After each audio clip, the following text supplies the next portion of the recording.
Hello, this is Robert Turenne. Today's lesson is going to be about composition again. I received many emails about my last lesson about composition, where I took a 3D model, and I made it on a 2D surface. So I explain a bit how I do it.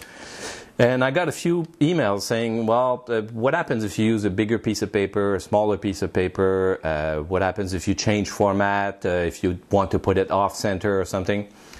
Well, you'll see, I'll show you one exercise that I did a long time ago that works very well exactly for that purpose. You'll probably do it like me just once and you'll get it. So I'm going to do my small 3D model again, and this time I'm going to work on a different piece of paper. Okay, so I'm starting with a large sheet of paper. This is my sheet of paper here. I just folded it in two because it was actually too big, and I folded it in two, and then in two again, and in two, and in two, until I end up with this little package here. You make it as small as possible, and then you take your pencil, okay, and you start drawing your model. So remember what we said when we made the composition from 3D to 2D.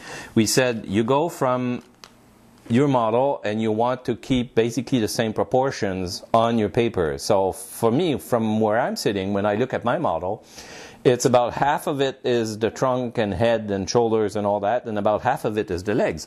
So if I cut my sheet in two and I put a foot like this, and the other one is kind of crooked, is kind of from where I'm sitting, this is what I'm looking at, and then there's a leg that goes there and a leg that goes there, something like that. You've got the trunk. I know that I want the head to be right on top here, and the head is going to be like this, and then above the trunk, above the waist, I'm sorry, you've got the trunk, and there's one arm that's going from here, there, and the hand is actually about here, so something like that. And then there's the other arm that's going basically off the page. See, I could have corrected that and make sure that I've got the hand on the page. So I'm going to do that basically. So the exercise is just you unfold it once, turn it around, and this is your new canvas. This is your new piece of paper.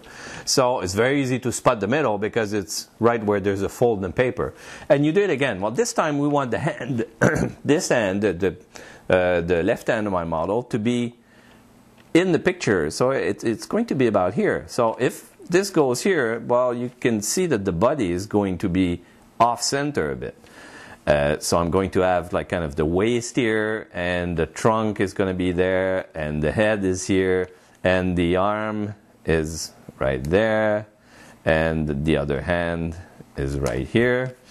And then I've got a foot that's here, and a foot that's there, and a leg, and a leg, and we go like this. I can finish the arm here. I got something like this, something like this. And see, this time the whole model fits on my piece of paper. So that's an exercise in composition again. So you keep doing it until you unfold the whole piece of paper, and you just keep repeating about 30 seconds. Don't spend too much time. You could spend, you could try it again later and spend 5 minutes or an hour on each drawing. But basically now we're just trying to fit that model onto that little piece of paper. So I'm unfolding again, and I start again. So this time I'm going to accelerate the video so you get the idea of what's happening. I'm filming from over there too, and we're going to go like this. So I've got this again like this. I've got the arm that's there. I've got the trunk that's there. This goes here. This goes there.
as you can see, I'm back to my full sheet of paper now. So the second part of that exercise, after you've done that, and by the way, you might want to take a look at this, because you've just made something pretty nice, because you've got, like, you know, little drawings everywhere. You've got all sorts of sizes of drawings there.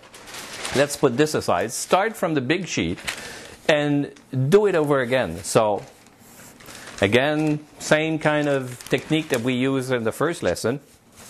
You're going to position the middle of the body according to my scale there, and there's a foot here and a foot there, and then there's a leg and a thigh, and the other one goes a bit sideways like this. The knee goes this way, and then there's a foot this way, and then over here there's the trunk, something like that. The waist is here. So you get the idea. And then you fold your sheet in two. You just fold it like this. And you do it again and again and again until you fold and you fold and you fold, and you end up back to your little piece of paper. I'm kind of guaranteeing that if you do this exercise once, you'll get the idea of what it is and what it does and how to fill. And you could try it too, like, you know, putting the drawing on one side, putting the drawing, adding more elements to your drawing, and just retry that exercise, and you'll see what it does. You'll see that it's fairly easy to go from any kind of model to any kind of format, and you'll get the hang of that, how to fill the picture there.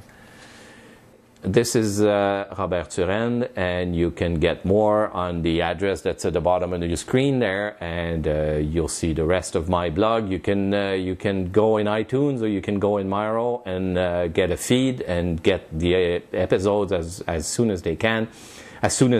Sorry. There's been a waiting period between this episode and last one, because I re-equipped the studio. This is all new equipment, and I'm going to be shooting high definition video from now on, except this one, but the next one will be high definition.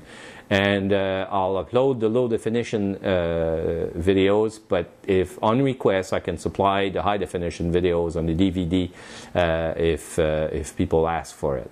So until next time, make as many drawings and paintings as you can. This is Robert Turenne.